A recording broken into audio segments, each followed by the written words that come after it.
Welcome to the S.J. Childs Show, where a little bit of knowledge can turn fear into understanding. Enjoy the show. Hello, and thank you so much for listening to the S.J. Childs Show. I'm so grateful to have you as a listener, and I want you to reach out to me if you have any show ideas, guests you'd like to invite, if you want to be a guest yourself, or if you want me to give any shout outs to you or anybody else, any businesses that you prefer or that do a great job in the community. And I just want you to know that this is a community I want to build with all of us together. So if you ever have any ideas, please, please, please reach out to me. You can reach out to me by email at sjchildshow@gmail.com. You can find me on pretty much all social medias. And if you Google S.J. Childs, there's about 5 pages worth of S.J. Childs stuff to find. So come and find me. Enjoy the show. Thanks for joining the S.J. Childs Show. Today, I'm so excited to have this conversation with Nicole. I'm going to let you pronounce your last name. Thank you for being here today. Thank you for having me. It's Nicole Tetreault. Thank you. And you told me before, but my listening skills, it's better if I'm like phonetically have it written down and then I can practice those things. So nice to have you here today. And I'm looking forward to talking about the company that you have, the mission that you're on, and all the information that goes along with it. It will be a great discussion for everyone. So thank you so much for joining us today. Thank you for having me, and thank you for the work that you do. Oh, great. It's been such a nice way to build community, which has been so rewarding for all of us, and in feeling like we have this family that we can count on. And I know that my listeners are so appreciative of the amazing guests that I can bring and all the valuable information. So tell us a little bit about yourself and what brought you here today. Well, by luck and chance, we both are great friends with Harry O'Kelly. And she's really kind of I would say, a gifted autism light, shining kind of advocacy and awareness in our community, in our society, really. And I happen to be working on my first book, which is all about neurodiversity. And I met Harry, and I felt that she was an ideal person that I wanted to interview and interact with and talk to. Being a neuroscientist is my background.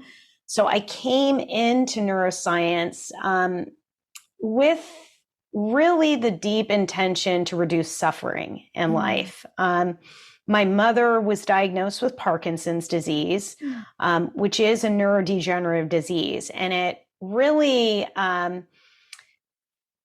spearheaded and kind of lit a fire inside of me to want to really understand the brain, cognitive diversity, and to really bring voice to people who are voiceless or who tend to be minimized in our society. And through my studies, towards the end, I did get my PhD.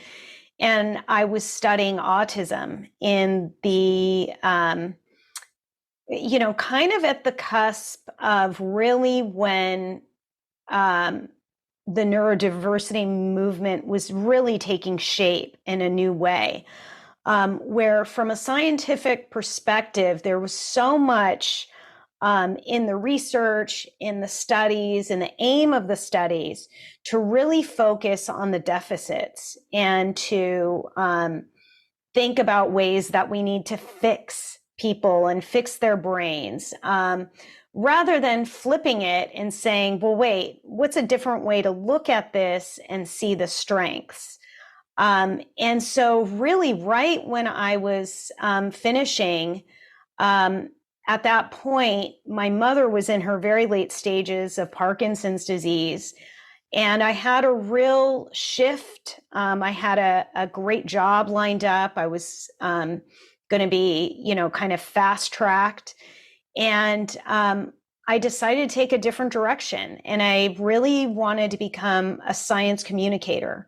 And I wanted to share really the most positive, life-changing neuroscience studies and positive psychology. I really wanted to share that with people and offer them that doorway where they can use science in their advocacy, they can use it in their understanding and in their level of comfort to say, I'm okay. And that really kind of shifted my mission. And as I did that, my son, a couple years later, was in third grade, and he was identified as gifted. And I saw that he had these really different ways of receiving and processing the world. And I took a deep dive into the work of James T. Webb, the founder of the Social Emotional Needs for Gifted and Great Potential Press. And I started really researching the neuroscience of neurodiversity. And in that, I read thousands of papers, and I started speaking and talking about it. And then from there, I really wanted, people kept saying, can you write a book? Can you write a book? Mm-hmm. I really want this information. And so really the book was born out of the desire of people really wanting concrete science and understanding.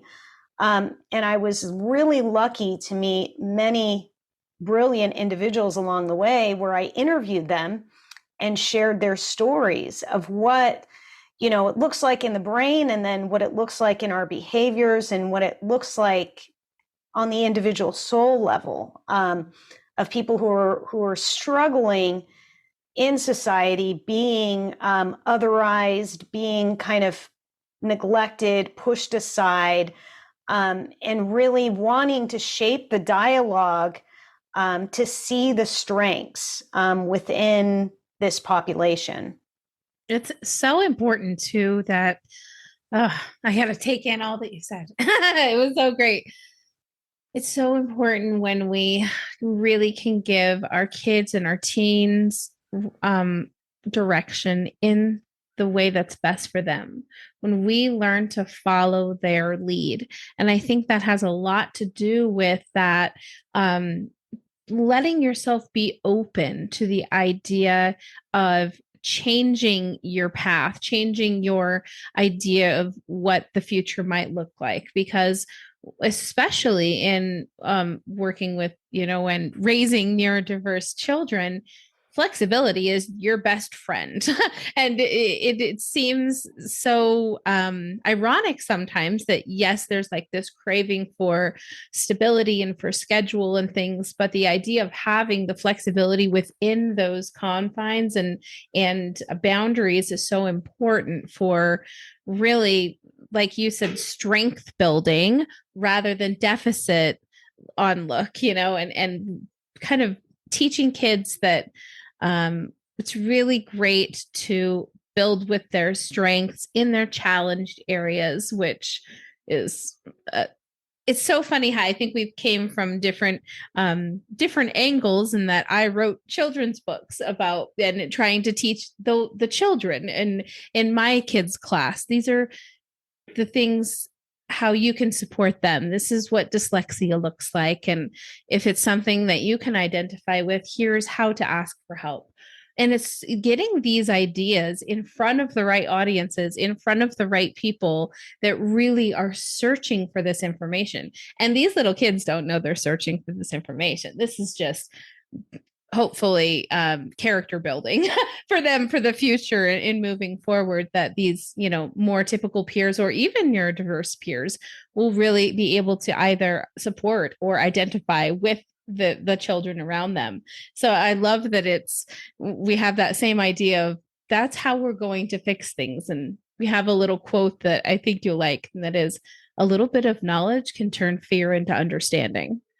It carries so much weight. And getting that little bit of an understanding about a disability or something can help move mountains and give that person that being seen, being cared for, being treated with dignity is so important. Yeah, and I love a few things you said. And I think, the first thing is that communication. When you are offering, so you're offering through children's books, you're offering a doorway for a child to see there's other ways to exist than what I've been taught, what I've been told. And oh my goodness, I can communicate with others about this, hopefully in a safe way. Yeah.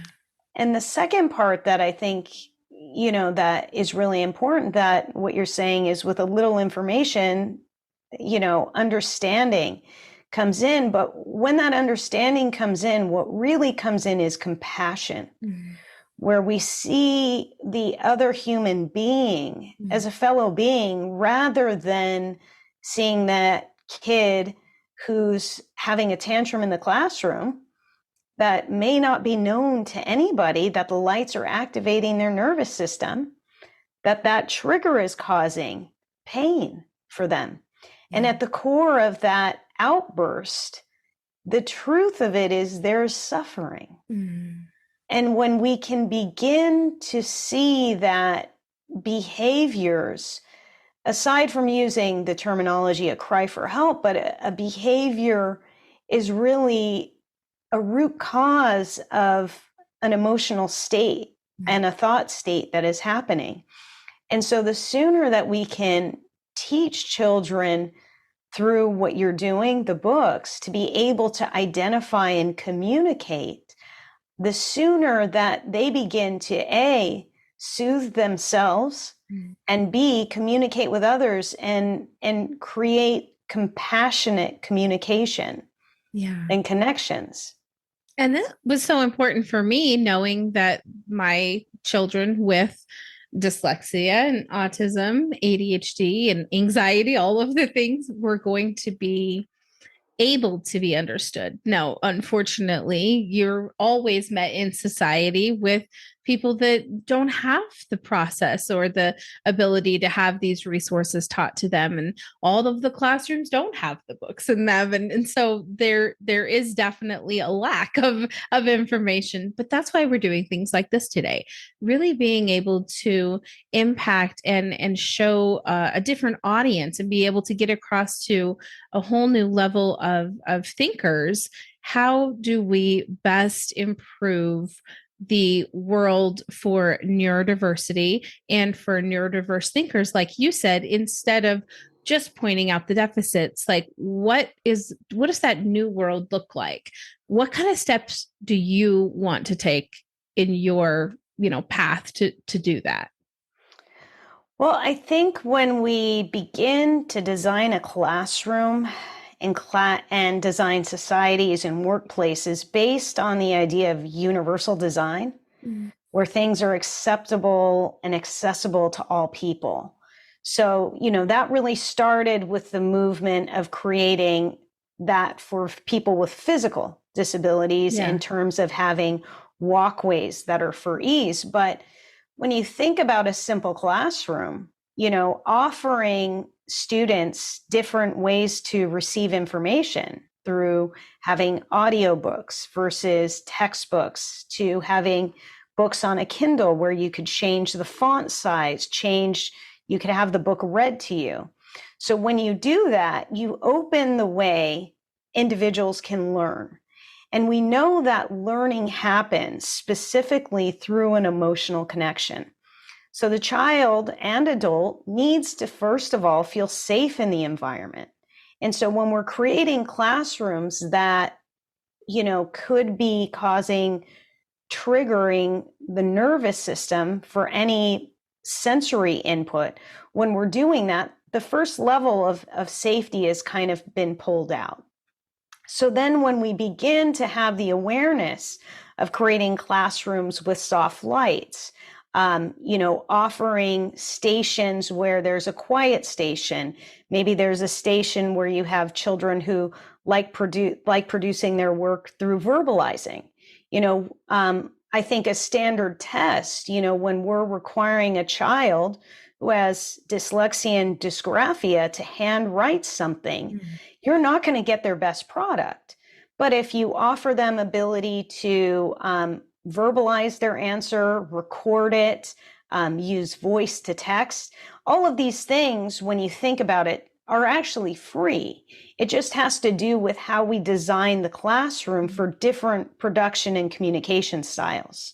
And I even think for people who are extremely nonverbal at some points, offering different modes where they could communicate through art, and so it's really us changing the idea of the educational system to be set on this rote memorization and standards, which in some ways are really outdated, and when we begin to kind of think about education being an engaging level of intellectual, creative, emotional, physical, and sensorial pursuit. When you give children the right level of engagement, same thing with adults at work, you really are having the best products of an individual. And I think, it comes in the line of when you think about the 3 stages that one can work. There's the zone of competence, the zone of excellence, and the zone of genius. And really, our goal in society is to get people into that zone of genius. So really nurturing their natural strengths and bringing in supports when needed. Yeah, and offering all of these tools, especially like you said. I mean, I'm just like envisioning this perfect center that is, ideal in all of these ways that you're mentioning.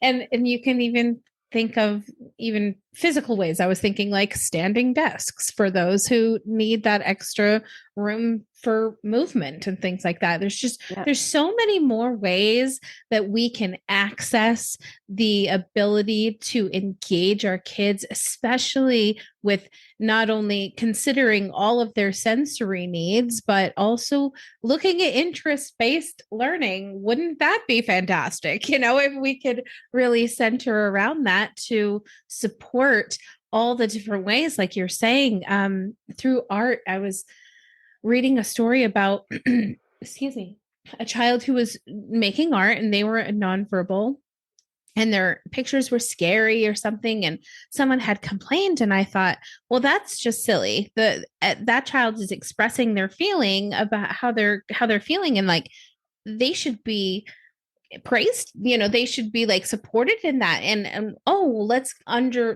the underlying cause of what's making them seek to express themselves this way. Well, it's obviously because they're trying to express a feeling that they're having, and I find that accepting that and flourishing that within your child is so much better than diminishing or trying to put a stop to it. And maybe that's a way of old thinking that hopefully we will change in the future. Where do we need to change these things? Like, what is the level at what we are going to make an impact in the educational system? Yeah. The example you gave is so important for a lot of things, right? When you think about a child who could verbalize and say, I'm upset, X, Y, and Z happened, or actually, I really love zombies. And I love activating my level of fear, and I like exploring it. So I want to step back a little bit, because when we talk about brain wiring, when we talk about human uniqueness, really when it comes down to it, each of us has our very own unique brain patterning, like a fingerprint.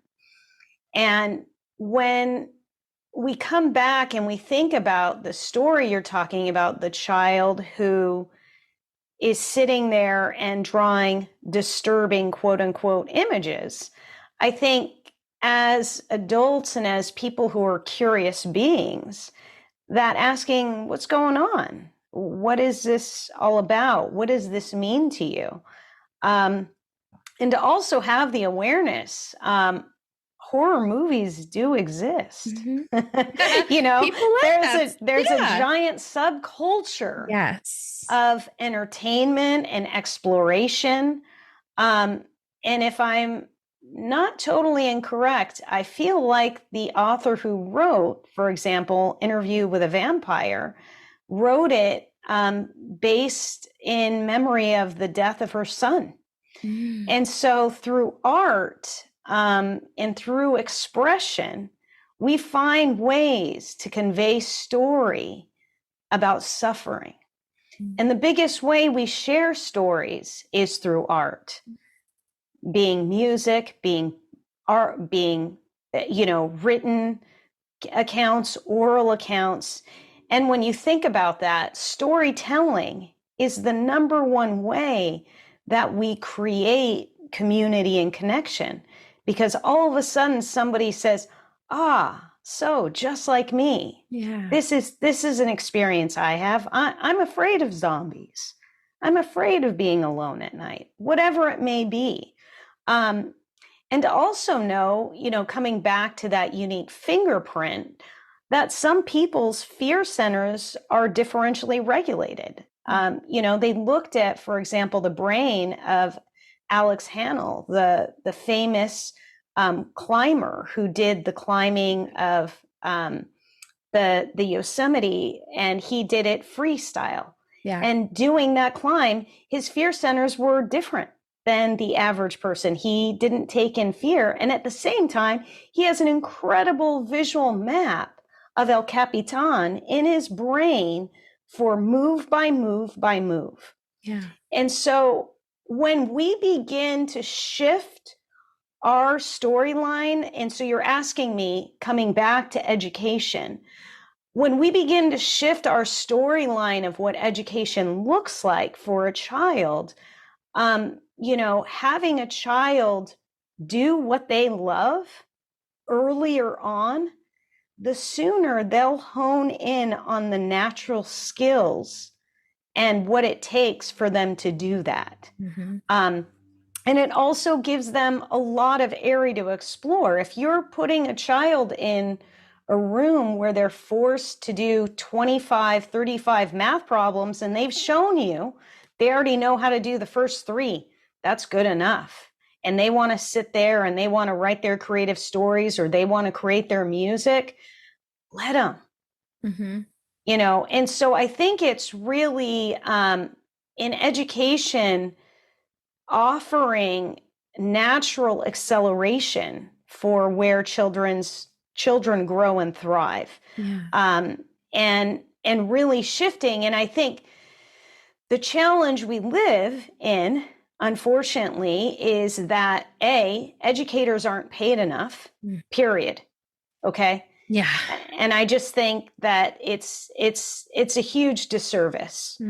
B, I think they don't have enough support for what they need to be doing to do differential education and creating these sort of pods. So it comes from the system where in our society, educating our children is the number one priority. I'll disclose to you that I was in my younger years with my son at school, and there was a note going around, our public schools are having a meeting about this, and we were a private school at the time. And somebody wrote back in the email, and this is the problem in our society. They said, why do I care about what the public schools are doing? My kid is in private school. And, I thought, boy, you're missing the boat on a very simple thing.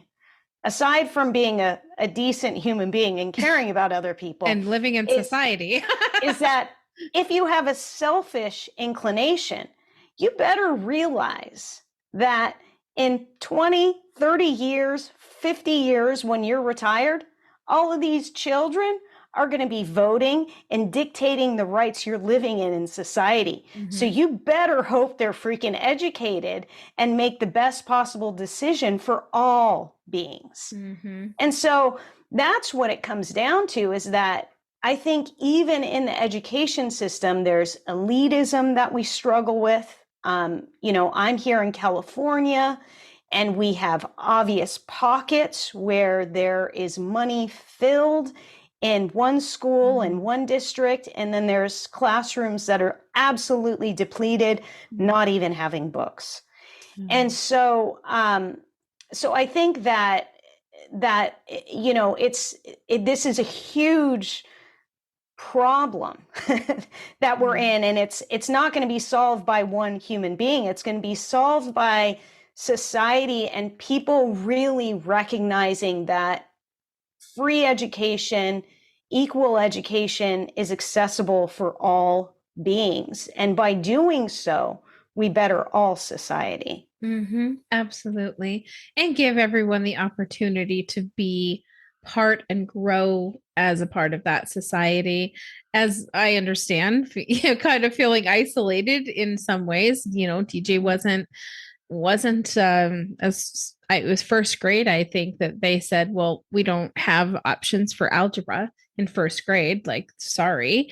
And it was so defeating for me to think, oh my gosh, how could this education system with these educators who have college degrees, I know they could do algebra, like maybe they don't love it, but they've already got past this. Like, why can't there be a system or a school or a place for him?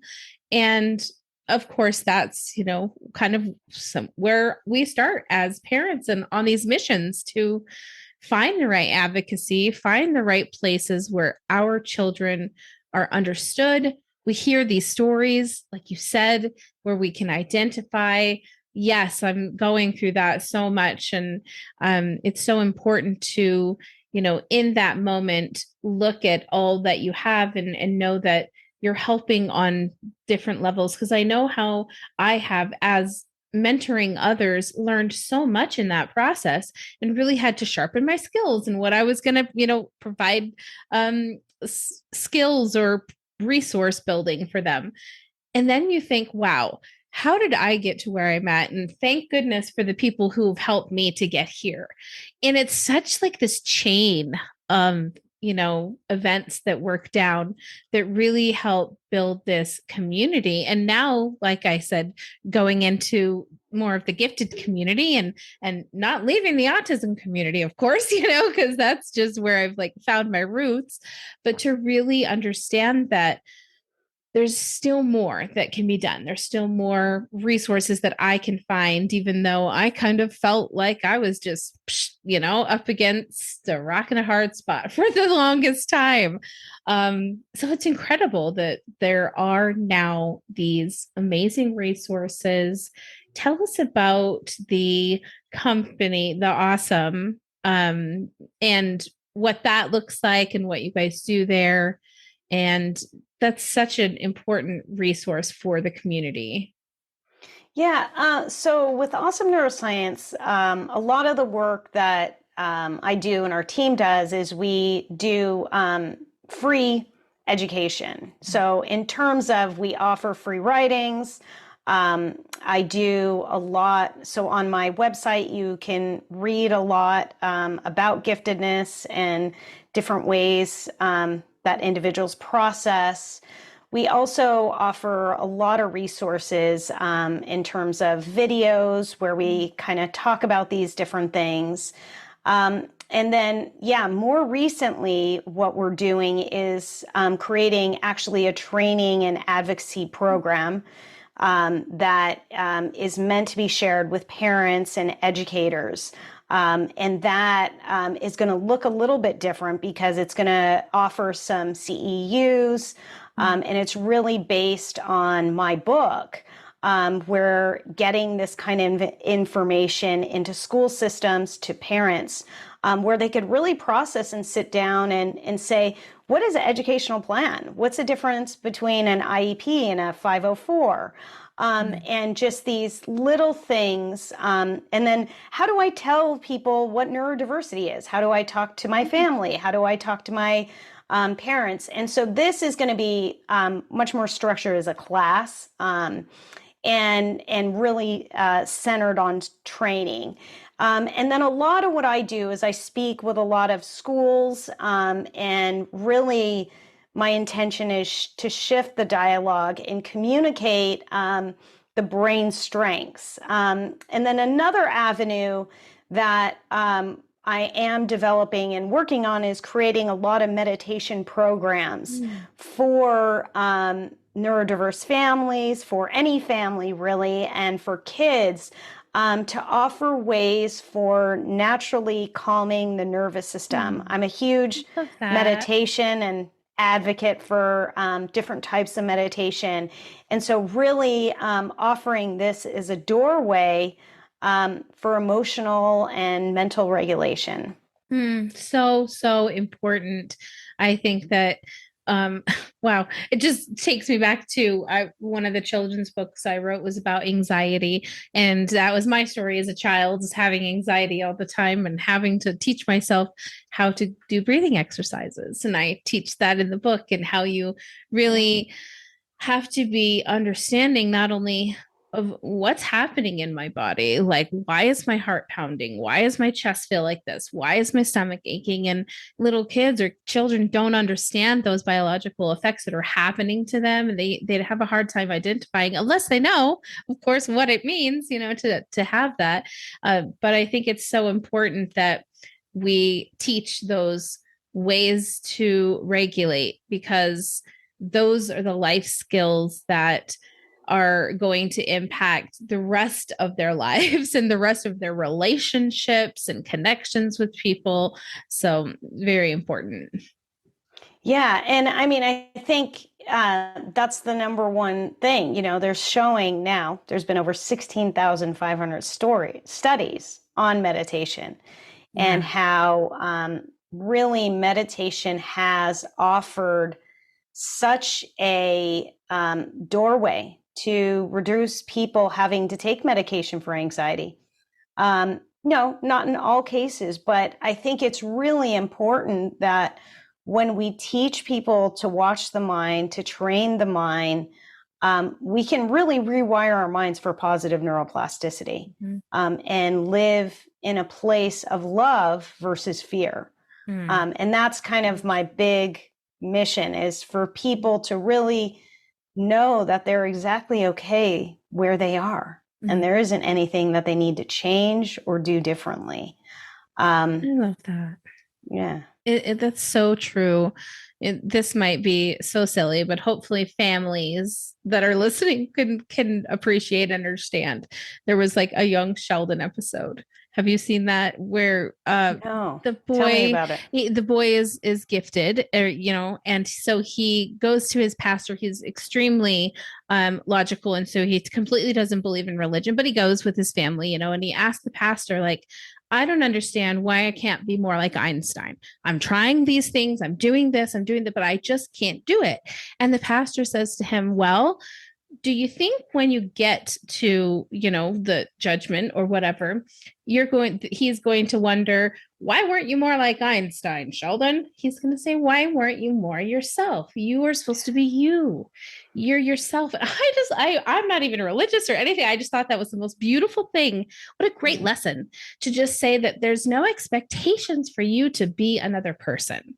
The more yourself and authentic you can be, the more amazing opportunities that will come in, because you're living your true authentic self, and there's not a better place to be. Yeah. And when people are themselves, they really are in that space of self-actualization, and they're living in a space of growth needs. And so they're constantly seeking the next new idea, the next new adventure, and they're really opening up their awareness. And when somebody is open and who they are and they're operating out of fear, their heart is open. They're not closed off. And when your heart is open, you become a magnet. That's when people are in their stage of charisma.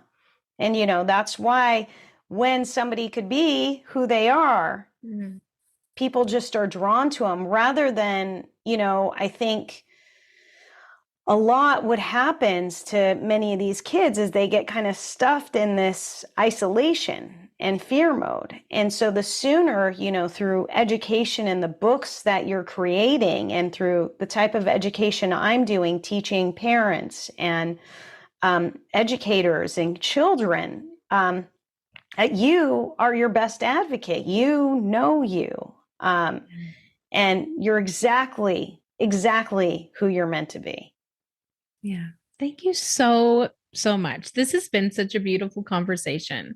And I really hope this isn't the last one either, Ms. Nicole. I'm hoping we can have more to come in the future. And I would love to invite you back on to share and anything upcoming or for the summer or anything like that. Well, there's going to be a few. I'm doing the Executive Functioning Summit, so people can check that out through Seth Perler. I'll be teaching meditation through Bridges Graduate School, so that should be a lot of fun. And then Seth and I are going to be doing a retreat and a workshop for parents, doing kind of meditation and self-regulation. So that might be something they'd like to enjoy. Yeah. And the study guide will be coming out in 2024. So keep a lookout for it, for Insight into a Bright Mind study guide. And let us know where we can go to support you and to follow everything and get information.